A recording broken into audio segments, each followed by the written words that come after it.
ഇഞ്ചിയെ കുറിച്ച് മലയാളികളോട് പ്രത്യേകിച്ച് പറയേണ്ട കാര്യമില്ല. എങ്കിലും ഇഞ്ചിയുടെ ഗുണങ്ങളെ കുറിച്ച് ഇപ്പോഴും നമ്മൾ വേണ്ടത്ര ബോധവാന്മാരല്ല എന്ന് പറഞ്ഞാലും തെറ്റില്ല. ആവശ്യത്തിലധികം ഔഷധ ഗുണങ്ങളുള്ള സുഗന്ധദ്രവ്യമാണ് ഇഞ്ചി. ശരീരത്തിനും തലച്ചോറിനും ധാരാളം ഗുണം ചെയ്യുന്ന ന്യൂട്രിയൻസും ബയോ ആക്റ്റീവ് ഘടകങ്ങളും അടങ്ങിയ ഇഞ്ചി ഏറ്റവും ആരോഗ്യപ്രദമായ ഔഷധമാണ്. ഇഞ്ചി നല്ലൊരു രോഗഹാരിയും ഒപ്പം ഒറ്റമൂലിയുമാണ്. ഇഞ്ചി കഴിക്കുന്നത് വഴി ലഭിക്കുന്ന ഗുണങ്ങളെ കുറിച്ച് ശാസ്ത്രലോകം തെളിയിച്ചിട്ടുമുണ്ട്. ഹൃദയാരോഗ്യത്തിന്റെ സംരക്ഷണത്തിന് ഏറ്റവും നല്ലൊരു മാർഗമാണ് ഇഞ്ചി. കൊളസ്ട്രോൾ കുറയ്ക്കാൻ മറ്റൊന്നും വേണ്ട. വെറും 3 ഗ്രാം ഇഞ്ചി ദിവസവും കഴിച്ച കൊളസ്ട്രോൾ ഉണ്ടായിരുന്ന 85 പേരിൽ നടത്തിയ പരീക്ഷണത്തിന്റെ അടിസ്ഥാനത്തിൽ 45 ദിവസം കൊണ്ട് കൊളസ്ട്രോൾ നില താഴ്ന്നതായി കണ്ടെത്തിയിരുന്നു. രക്തസമ്മർദ്ദം, സ്ട്രോക്ക് എന്നിവയെല്ലാം തടയാൻ ഇഞ്ചി മികച്ചത് തന്നെയാണ്. ജലദോഷത്തെ പടിക്ക് പുറത്തു നിർത്താൻ ഇഞ്ചിക്ക് അപാര കഴിവാണ്.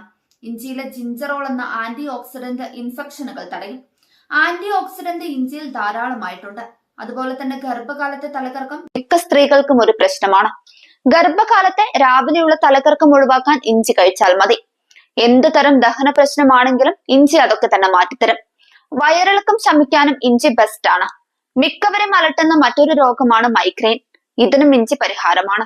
സുമാട്രിപ്പാൻ എന്ന മൈഗ്രെയിന്റെ മരുന്നിന് തുല്യമാണ് ഇഞ്ചി എന്നാണ് പറയുന്നത്. തലച്ചോറിലെ രക്തക്കുഴലുകൾ ചുരുങ്ങുന്നത് തടയാൻ ഇഞ്ചിയുടെ നിത്യോപയോഗം കൊണ്ട് സാധിക്കും. വണ്ണം കൂടുന്നതിൽ വിഷമിക്കുന്നവർക്കും ഇഞ്ചി അഭയമാണ്. യാതൊരു പാർശ്വഫലങ്ങളുമില്ലാതെ വണ്ണം ഈസിയായി ഇഞ്ചി കുറച്ചു തരും. ദഹനം എളുപ്പമാക്കി ശരീരത്തിലെ മെറ്റബോളിസം എളുപ്പത്തിലാക്കാനും ഇഞ്ചിക്ക് കഴിയും. രാവിലെ ഇഞ്ചി കഴിക്കുകയോ ഇഞ്ചി ചേർത്ത വെള്ളം കുടിക്കുകയോ ചെയ്താൽ അമിത വിശപ്പും ഒഴിവാകും. ശരീരത്തിന്റെ ആകാര ഭംഗിയും നിലനിൽക്കും. രാവിലെ വെറും വയറ്റിൽ ഇഞ്ചി വെറുതെ കഴിച്ചാൽ പോലും 40 കലോറിയോളം കൊഴുപ്പാണ് കത്തിത്തീരുക. കൂടാതെ നല്ല ഉറക്കം ലഭിക്കാനും വായ്നാറ്റം അകറ്റാനുമെല്ലാം ഇഞ്ചി ഉത്തമമാണ്.